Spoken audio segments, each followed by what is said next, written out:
না আমার এতদিন লাগার পরেও এমনি মরে না কেন? আপনার নেটওয়ার্ক প্রবলেম।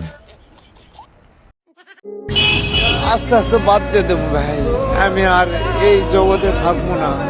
আমার অবস্থা দেখতেছেন না, আমি পাগলের মতন হয়ে গেছি। আমার কিছু বাড়ির কোনো কথাই মনে নাই আমার।